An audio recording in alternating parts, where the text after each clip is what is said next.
Food crisis, ये term Google पर search करते ही कुछ बहुत ही अजीब चीजें दिखती है।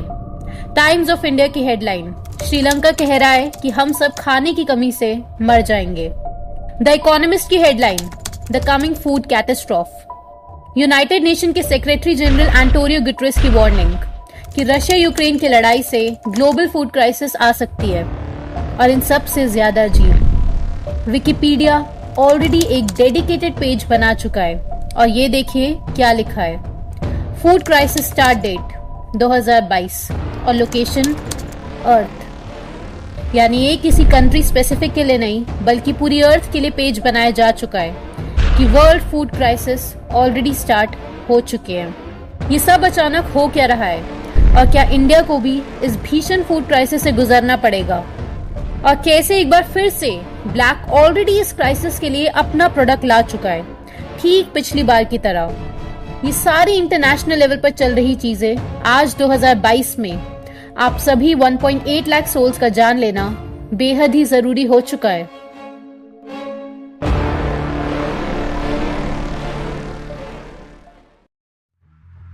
The United States evolved a phrase during the Vietnam War, and the phrase was food as a weapon, to deliberately create hunger locally in order to make the world dependent. पिछले 2 साल में फूड इनसिक्योर पॉपुलेशन डबल हो चुकी है। जी हाँ, double, वो भी 2 साल में 137 मिलियन से 276 मिलियन। ऑक्सफैम ने बहुत ही शॉकिंग फैक्ट सबके सामने रखे हैं जिसने इस कैपिटलिज्म की मॉडल की धज्जियां उड़ा के रख दी हैं। कीनिया में 3.1 मिलियन लोग एक्यूट हंगर से गुजर रहे हैं, जिस वजह से वहां नेशनल डिजास्टर घोषित कर दिया गया है।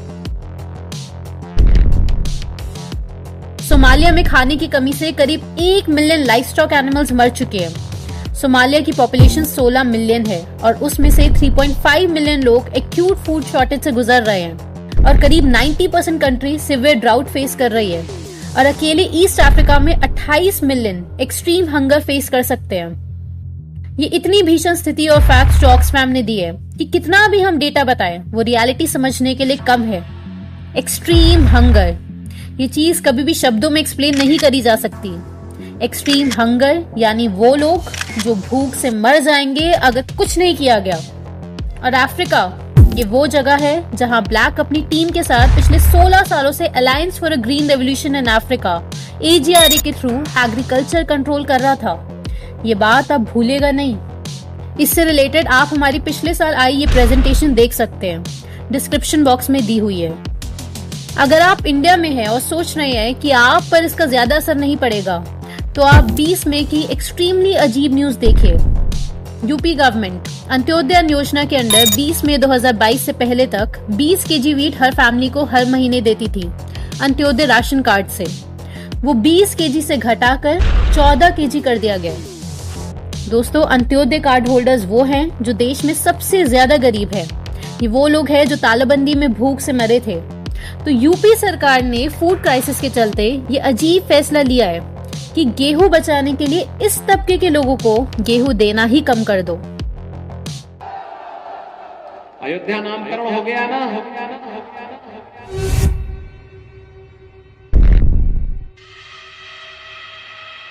क्योंकि ऑब्वियसली इस तबके के पास वॉइस एग्जिस्ट नहीं करती। नेशनल फूड सिक्योरिटी एक्ट की वेबसाइट पर जब आप यूपी गवर्नमेंट के सेक्शन में जाएंगे तो आप वहां देख सकते हैं कि सिर्फ 40,92,000 अंत्योदय कार्ड्स थे। और इस डिसीजन के बाद से सरकार बचा लेगी 25,540 मेट्रिक टन गेहूं। अब क्या पता सरकार के पास गेहूं खत्म हो चुका हो तो सबसे गरीबों को पकड़ लिया जाए। तो फैक्ट्स ढूंढने के लिए चलिए हमारे साथ। फूड कॉर्पोरेशन ऑफ इंडिया, जिसका काम है इंडिया में फूड सिक्योरिटी इंश्योर करना पब्लिक डिस्ट्रीब्यूशन सिस्टम PDS की मदद से, यानी राशन शॉप्स के द्वारा। FCI अपने 2199 गोडाउन्स में गेहूं और चावल का स्टॉक रखती है इमरजेंसी के लिए। तो अब आप हमारे साथ सीधे FCI की वेबसाइट पर चलिए। अब यहाँ पर देखते हैं कि जो भारत सरकार के द्वारा जो निर्धारित फूड ग्रेन स्टॉकिंग नॉर्म्स होते हैं उनके हिसाब से FCI को कितना बफर स्टॉक मेंटेन करके रखना होता है। तो आप ये साफ देख सकते हैं कि गेहूं का operational stock 108 lakh metric tonne होना चाहिए और buffer stock 30 lakh metric tonne, यानी नॉर्म्स के हिसाब से टोटल 138 लाख मेट्रिक टन होना चाहिए। ठीक, अब जरूर सरकार के पास कम गेहूं बचा होगा, इसलिए तो गरीबों का गेहूं कट किया जा रहा है ताकि फूड क्राइसिस से बचा जा सके, है ना? तो नेक्स्ट आप यहाँ क्लिक कीजिए, food grain stock in central pool, और सबसे नीचे चलिए तो आप देखेंगे कि मई 2022 में एफसीआई के पास व्हीट है 303 लाख मेट्रिक टन, यानी नॉर्म से लगभग 2.5 गुना ज्यादा। कितना ज्यादा? 2.5 गुना ज्यादा। ठीक, इतना क्लियर हो गया? अगर तो क्लियर हो गया तो आप हमें बताओ कि जब 2.5 गुना ज्यादा व्हीट ऑलरेडी रखा हुआ है, 303 लाख मेट्रिक टन गेहूं, तो क्यों यूपी में 25,000 टन गेहूं छीना गया अंत्योदय कार्ड होल्डर्स से? दोस्तों, दरअसल इन सवालों का जवाब इंटरनेट पर मौजूद नहीं होता।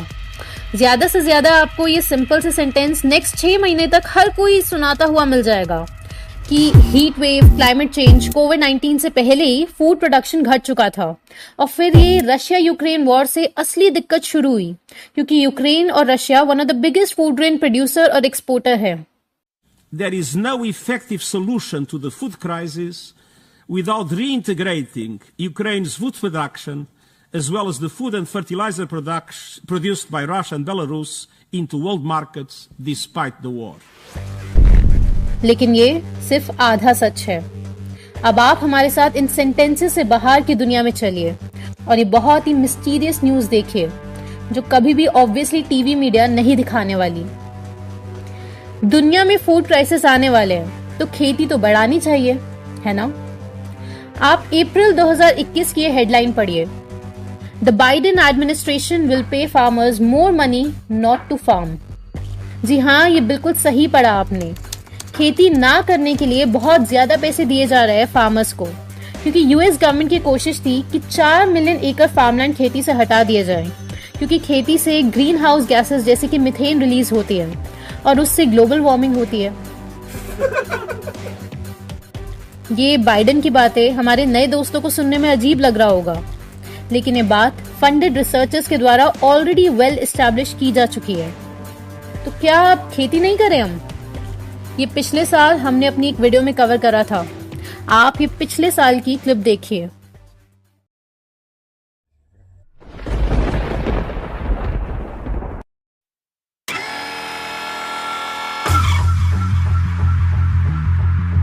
साल 2024 किसान पूरी तरह बर्बाद हो रहा था, क्योंकि एग्रीकल्चर से मीथेन और CO2 एक्सेस में बिल्डअप हो रहा था, जिससे ग्लोबल वार्मिंग हो रही थी।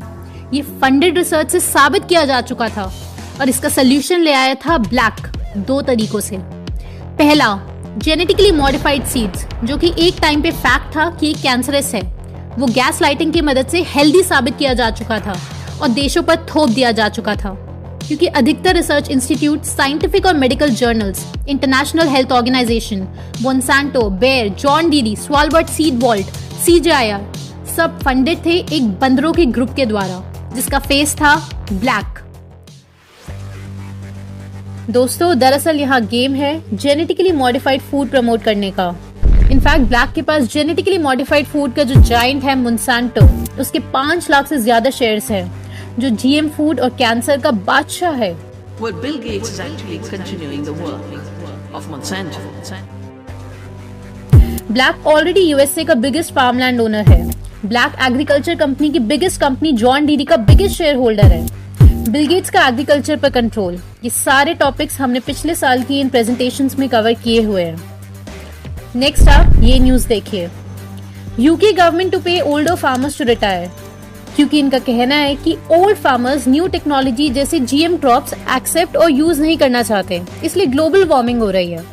तो इन बुजुर्गों को रिटायर करके नए बच्चों को खेती में लाओ, यानी कि फार्मिंग जनरेशन को रिन्यू कर दिया जाए, ताकि GM फूड और ब्लैक आपके घरों में घुस सके।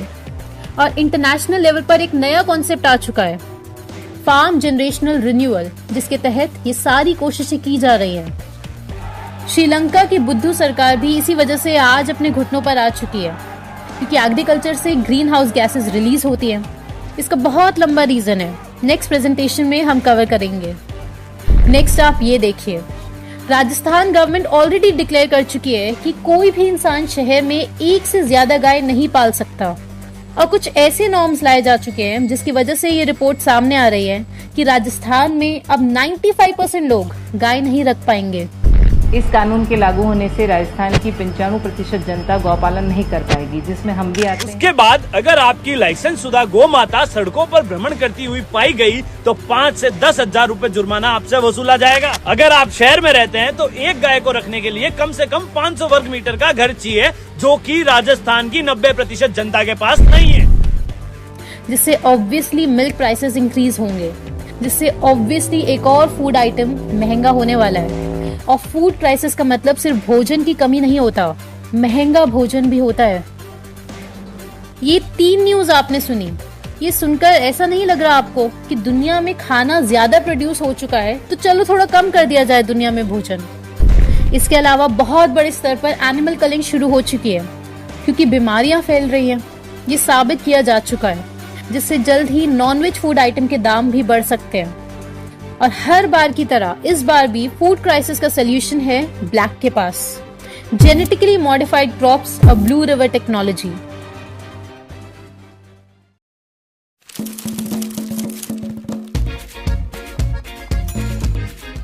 लेकिन दोस्तों एक बहुत ही पॉजिटिव न्यूज है। इंडियन गवर्नमेंट का स्टैंड है कि स्पेकुलेशंस की वजह से ग्लोबल फूड प्राइस राइज हो रहा है। WTO की मीटिंग में इंडिया ने स्पष्ट कहा है कि ग्लोबल व्हीट सप्लाई में शॉर्टेज नहीं है। और इंडियन गवर्नमेंट की ये बात काफी हद तक सच है कि कमोडिटी ट्रेडिंग में स्पेकुलेशंस की वजह से ग्लोबल फूड प्राइसेस राइज हो रहे हैं। और ये बात मीडिया आपको फूड शॉर्टेज के नाम से दिखाता है, जो आधा सच है और आधा झूठ।